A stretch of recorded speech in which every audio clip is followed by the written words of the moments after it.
Good morning, sunshine. Who are you? My name is Professor Maybe, and this is my hamster, Sir Alfred. It's so nice of you to finally join us. You're just in time to witness me execute my master plan for world domination. Well, what do you got in mind? Well, let me show you. Oh. All right. This is the planet, Earth. And this is a really big missile aimed at the planet, Earth. And this is the planet, Earth, with a really big hole in it. Pretty self-explanatory, really. Oh, and this is me in Sir Alfred at Disneyland. Well, what do you want with me, Professor? Well, for starters, I want to kill you. Kill me? Oh, why would you want to do that? Well, because you're James Bond. It's every villain's dream to kill James Bond. Oh, no, I'm not James Bond. Let me explain. Oh, I'd love to talk, Mr. Bond, but I'm afraid you're going to be too busy dying. Oh, this is all a big mistake. Well, then, if you're not James Bond, then who are you? Actually, it's a pretty funny story. A story, eh? What do you think, Sir Alfred? Do we have time for a story? Okay. Tell us this humorous story of yours, Mr. Bond. Well, I guess it all started back when I saw the ad in the newspaper. It's a case of mistaken identity, but can Carl talk his way out of trouble? 008 by Herb Duncan. All right. As you all know, we're here on the account of the fact that, as you saw in our ad, James Bond, the world's #1 secret agent, is no longer with us. What happened to him? I'll answer that, Stephen. Mr. Bond was eaten alive by a band of evil carnivorous salamanders, somewhere off the coast of Nigeria. And although James will always hold a special place in our hearts, there's a whole lot of world saving to do out there. And I'm sure he would have wanted his name to live on, embodied in the body of some other hot-blooded young ruffian, like the likes of you. So without further ado, let's get this thing started. Okay. All right. Pick up a script and we'll start from the top of page 1, whenever you're ready. The name's Bond. James Bond. I'm sorry, could you repeat that? James Bond. James Bond. I'm sorry, but if you're going to be a secret agent, you're going to have to lose the lisp. What lisp? All right, thank you. Moving on. All right, Mr. Frickenhauser. It says here that you're a technological entrepreneur. Could you explain that for us? Well, I like to take pictures of myself and post them on the internet. I thought you looked familiar. Yes, well, it seems that all of your qualifications are in order, but you're just a little too short to be James Bond. Thank you. Next. All right, Mr. Anderson. It says, why do you feel qualified to withhold the position of secret agent? Well, I like to work with children. Well, do you perchance have any special skills? Well, I'm sure handy with a pickaxe. Okay, yes, well, we'll be getting back to you. Moving on, who do we have next? I'm sorry to be a party pooper, sir, but frankly, we're just about out of time, and headquarters is probably getting impatient. Oh, all right. Then we'll just make the next person who walks through those doors the next James Bond, then. Excuse me, did someone have to drop a pickaxe outside? It was then that I learned that the real James Bond was dead. He had been eaten alive by a band of evil carnivorous salamanders, somewhere off the coast of Nigeria. They told me that they need a replacement Bond, someone to fill in for him. They told me that if the public ever found out, It would provoke mass hysteria. Cities would be burned to the ground. Governments overthrown. Mattel, they'd have to discontinue their extremely profitable line of James Bond action figures.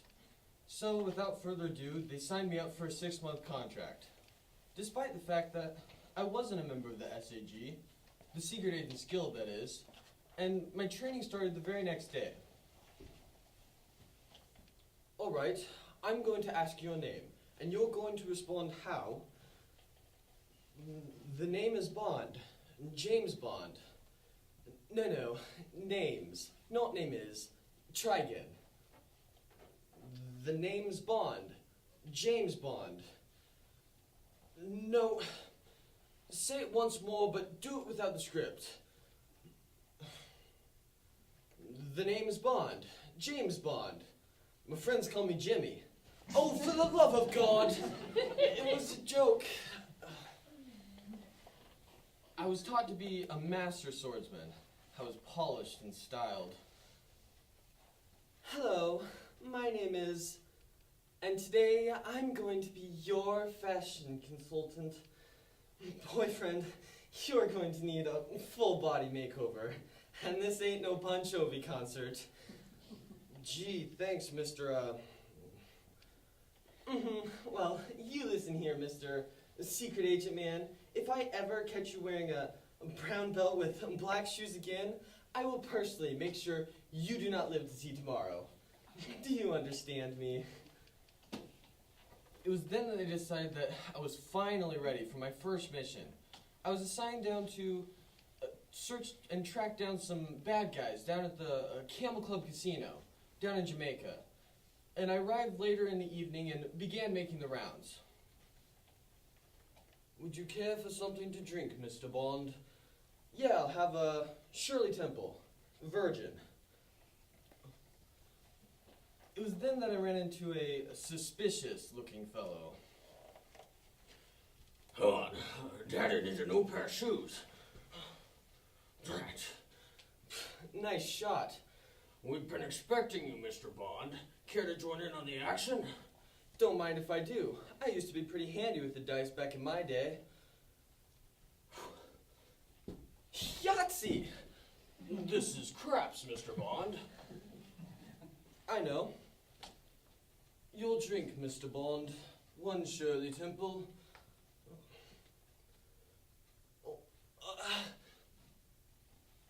Well, what do we do now? Let's pick up his body and bring him back to Professor Maybe's lair. Come on. Let's get out of here. And I guess that's how I ended up here. Look, I'm not a secret agent. I just want to go home. My name's Carl. I'm an assistant manager at Taco Grande. Oh, yeah? They have nice tacos. I have a coupon for a free kids meal in my back pocket, if you want it. Oh, don't mind if I do. So am I free to go? No, I think I'll kill you anyways. Just for funsies. Well, if that's what the world's coming to, then just kill me. I don't want to live in a world with people like you. When you villains with all your toys gonna learn that violence isn't always the answer. We shouldn't have to have secret agents like me saving the world from people like you. You guys should just grow up and get a real job. Like working at Taco Grande. Well, look, I don't know you, Professor, but I can't live like this. I just want to settle down, raise a family, have a beautiful wife. Do you think I could have a beautiful wife? Well, no, but I'm sure you could have a nice ogre lady. Well, I guess I never thought of it that way. Maybe you're right. It's time for me to start over. You are free to go. Now, say goodbye to the nice man, Sir Alfred. Now come, let us go watch our soaps. I returned home from Professor Maybe's lair and resigned from the Secret Agents Guild. I never saw Professor Maybe or Sir Alfred ever again, but if I ever see a hamster in a pet store window or hear a really bad German accent, I think of them and say a little prayer. A colonial mansion. A hereditary estate? I would say a haunted house. Still, there is something queer about it. John laughs at me, though. John is a physician, and perhaps that is why I do not get well faster. You see, he does not believe that I am truly sick. So what can one do? How can I make him see that this wallpaper is driving me positively mad? This is The Yellow Wallpaper by Charlotte Perkins Gilman. I don't like our room one bit. The paint and the paper are stripped off in great patches. I never saw a worse paper in my life. The color it's repellent, almost revolting. It's a smoldering, unclean yellow. I do wish that I could get well faster, but I must not think about it. This paper, though, this paper looks to me as if it knew what a vicious influence it had. There is a current spot where the pattern lolls like a broken neck and two bulbous eyes stare at you, upside down. I get positively angry with it. Up and down and sideways they all crawl, and those absurd, unblinking eyes are everywhere. The wallpaper, as I said before, is torn off in spots. In the places where it isn't faded, and where the sun is just so... I can see a strange, provoking, formless sort of figure. It seems to sulk about behind the pattern. It's getting to be a great effort for me to think straight anymore. Just this nervous weakness, I suppose. That's what John tells me. But there are things in that paper that nobody knows but me. Behind that outside pattern, the dim shapes get clearer every day. It is like a woman stooping down and creeping about behind that pattern. I don't like it one bit. I begin to think, I wish John would take me away from here. It is so hard to talk with John about my case because he's so wise and he loves me so much. I tried it last night, though. I kept still and I watched the moonlight on that wallpaper until I felt creepy. The faint figure behind it seemed to shake the pattern, just as if she wanted to get out. So I got up softly and went to feel to see if the paper did move. And when I came back, John was awake. "Oh, what is it, little girl? Don't go walking about like that, you'll get a cold." I thought it was a good time to talk to him. So I told him that I wished he would take me away from here. "Why, darling? Our lease will be up in just 3 weeks. Of course, if you were in any real danger, I could and would take you away. But you really are getting better, dear." Better in body, perhaps. This pattern is torturing me. I can't stand it. At night, it becomes bars. The woman behind it is as plain as can be. Now I'm quite sure that it is a woman. By daylight, she is subdued and quiet. I fancy it is the pattern that keeps her so still. It is so puzzling. The fact is, I'm getting a little afraid of John. He seems very queer sometimes. It must be the paper. It has to be the paper. I've caught him. I've watched him several times and caught him looking at my paper. But nobody shall find out but myself. No one. I've discovered something at last, you see. The front pattern does move. And no wonder. The woman behind it, she shakes it. She crawls around behind it, and her crawling shakes it all over. She's all the time trying to climb through. But nobody could climb through that pattern. It strangles so. I always lock the door when I creep by daylight. I can't do it at night. I know John would suspect something at once. I wish he would take another room! I don't want anyone to get that woman out but myself. There are only 2 more days until I get this paper off. And I believe John is beginning to notice. I don't like the look in his eyes, and he knows I don't sleep well at night. But this is the last day. This is the last day. John is staying in town overnight. Last evening, as soon as it was moonlight, That poor thing began to crawl and shake the pattern. I got up and I ran to help her. I pulled and she shook. I shook and she pulled. Before morning, we had yards of that awful wallpaper torn off. I declared I would finish it today. We go away tomorrow.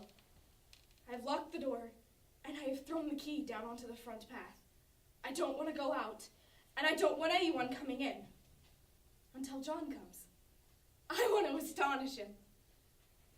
But the thing is, I'm getting angry enough to do something desperate. I don't like to look out of the windows. There are so many of those creeping women, and they creep so fast. I wonder if they all came out of the wallpaper as I did. I suppose I shall have to get back behind that pattern when it comes night. And that is hard.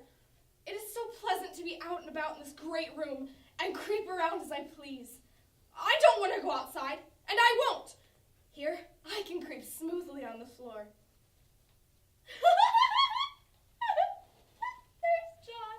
There's John at the door. How he does call and pound. But now he's crying for an axe. It would be a shame if someone were to break down my beautiful door. John, dear, the key is down by the front steps. Open the door, my darling. That silenced him for a few moments.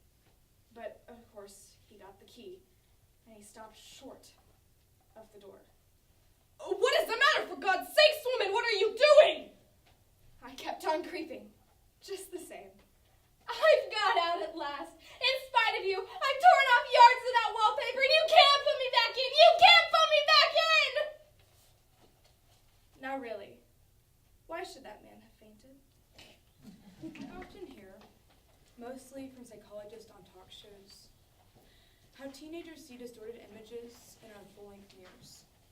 The mirrors are decorated with prom pictures, snapshots, and cute boys. Ben Affleck, Matt Damon, David Giovanni. In my room, Ben, Matt, and David are next to my bed. They're on the wall across from the mirror, on my desk, on my ceiling, but not around my mirror. Around my mirror are women. Kate Moss, Heather Locklear, Callista Flockhart. I get to see them as I look at myself, and I am disgusted. In a world where thin is in, a mirror can be a girl's worst enemy. How can one learn to love and accept the image that is reflected back? Mirrors by Charlotte Cooper. After seeing what I should look like around the mirror, I hate my body and self. I truly believe that I should look that way. Because no matter what I say in class about self-image, I truly believe it is my own fault that I do not look like a model. I feel that I don't deserve anything when I look into the mirror. And the reflective image shocks me. Because in my mind, I have a very different self-image. I'm not skinny in it, but trim and fit. Then I catch sight of myself in the mirror and think, I can't imagine what everyone else must think. And of course, it is always about what everyone else thinks. I know I'm going to slap my mother one of these days for telling me to eat less and giving me the look. I know she's ashamed I'm not as thin as she was in high school. I can't wear her vintage cardigans. I can't even fit into her wedding dress. She says it's about health. Maybe it is. But when her eyes are sorrowful as I walk into the kitchen, maybe I'm not even eating. In the corner of her lips curl inward in implication. I scream at her, "Leave me alone!" And she just looks at me like she always does. And that look just makes me want to stuff myself. If my own mother can't accept me with my body, who am I to love myself? Mothers know best. I'm letting her down. I know if I were my mother, I'd be ashamed of me. Ashamed to take me shopping, asking the sales ladies, can we order that in a bigger size? I can't torture myself physically. I'm not dedicated enough to be bulimic, anorexic, exercising all day, starving myself. I read all of the stories. And I know while saying out loud, how could anyone do this to themselves? That I still wish I could be like them. I like me too much to mutilate, but not enough to accept. I am jealous of anorexic women. I know that anorexia and bulimia are diseases. I know that they are destructive. I know they are deadly. But I want to join. Where do I sign up? If risking my mind, my sanity, the body I hate to inhabit is the price for thinness, I am willing to pay. But even as I am willing to pay, I can't. I lack commitment. So on go the long, silent talks with the mirror image, the image I dread to look at, but from which I can't tear my gaze away. Purple lines mark my body. Battle scars? No. Scars of cowardice. I wouldn't have these brandings if I only had some control. I berate myself, and I stare as if looking at them will make them go away. As a woman who loves herself in the mind, I know I deserve everything, and I should get it. As a girl who hates herself in the body, I know I deserve nothing, and I should get it. It froths. I feel my blood hurtling, but I can't stop looking at myself, and I can't stop hating myself. Sometimes I just want to tear down the mirror,